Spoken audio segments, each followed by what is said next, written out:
আজকে আমি একটি গান করব, সেটা আমার মায়ের ভীষণ পছন্দের গান।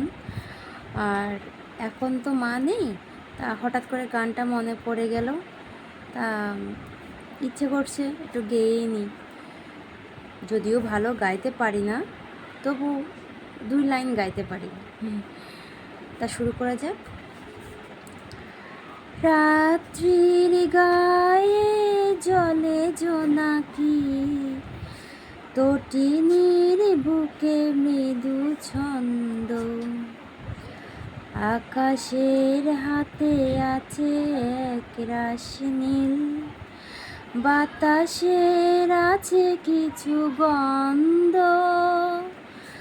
রাত্রির গায়ে জলে জোনাকি, তটিনীর বুকে মৃদু ছন্দ।